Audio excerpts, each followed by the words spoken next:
Hello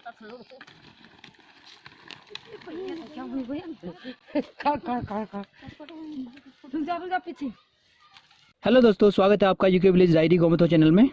हमारे पहाड़ में धान बुआई के बाद अब खेतों में धान के पौधे इतने बड़े हो चुके हैं कि उनमें मोया लगाया जा सके, इसलिए आजकल पहाड़ों में मोया लगाने का काम जोरों पर है।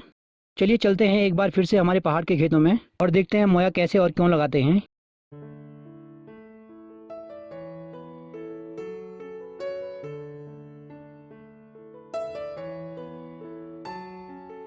ये लोग अभी अपने दूर के खेतों में मोया लगाने जा रहे हैं। मुझे यहीं पास में ही कोई न कोई मोया लगाते मिल जाएगा। ये देखिए हमारे गांव के चारों तरफ कितने ऊंचे पहाड़ हैं। अब मैं आगे की तरफ चलता हूँ। ये देखिए बेड़ू का पेड़। ये बेड़ू अभी कच्चा है। आप इसका हरा रंग देखकर समझ पा रहे होंगे। पकने के बाद ये बैंगनी कलर का हो जाता है। बेड़ू खाने में काफ़ी मीठा होता है। इस बेड़ू पर एक पहाड़ी गाना भी है, बेड़ू पाको 12 मासा, जिसका अभी आप बैकग्राउंड म्यूजिक साउंड सुन रहे हैं। इस पेड़ की अनोखी बात यह है कि इस पेड़ पर फूल नहीं उगता, बस बेड़ू ही उगे हुए दिखते हैं। कुछ लोग कहते हैं इस पेड़ पर एक ही फूल उगता है और वो भी रात के समय। अब चलते हैं आगे की तरफ।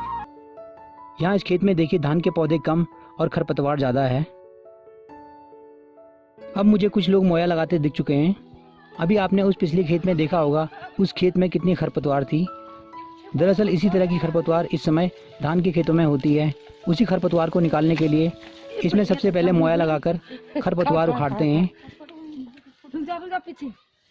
मोया लगाने के बाद भी कुछ खरपतवार बची रह जाती है। बाकी की बची हुई खरपतवार घर की औरतें गुड़ाई करके निकालती हैं। मोया लगाना बहुत ही मेहनत का काम है। इसमें 2 लोग खींचने वाले होते हैं, कभी कभी तो एक ही खींचने वाला होता है, और मैन होता है चलाने या दबाने वाला, क्योंकि खींचने वाला सिर्फ जोर लगाता है। 2 लोग हो गए तो थोड़ा भार बढ़ जाता है, लेकिन जो दबाने वाला होता है उसे दबाने में जोर लगाने के साथ साथ झुकना भी पड़ता है। बार बार झुकने की वजह से कमर बहुत दर्द करती है। ये मोया कंधों पर रस्सी डालकर खींचा जाता है, इसलिए इसे कंध मोया बोलते हैं। लेकिन अभी जो दूसरी तरफ हमारे मंडुआ कौदा दाल की फसल हो रखी है, उन खेतों में कंध मोया से काम नहीं चलता है। वहाँ बैलों से ही मोया लगाया जाता है। वो इसलिए कि मंडुए के बीज को ज़्यादा मात्रा में बोया जाता है। अगर बारिश सही समय पर हो जाती है तो कौदा मंडुआ खरपतवार के साथ काफ़ी मात्रा में उग जाता है, जिसके लिए बैलों से लगने वाला मोया ही काम आता है।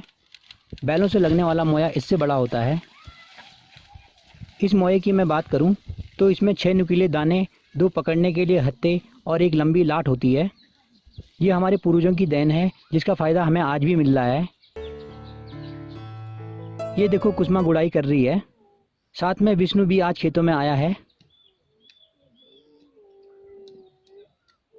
आजकल स्कूल की छुट्टियां पड़ी हुई है, तो हैप्पी सोनी भी अपनी दादी का काम में हाथ बटा रहे हैं। हैप्पी सोनी पढ़ने में अच्छे होने के साथ साथ घर के सभी कामों को भी पूरी मेहनत और लगन से करते हैं। आप इस खेत में कम ही धान के पौधे उगे हुए देख रहे होंगे।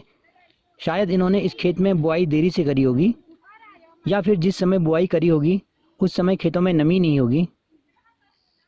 हमारे पहाड़ों के धान के खेत भगवान भरोसे ही हैं। अगर बारिश अच्छी पड़ जाती है तो धान हो जाता है, और बारिश नहीं हुई तो धान के पौधे के अंदर चावल ही नहीं भर पाता है, सारी फसल खराब हो जाती है।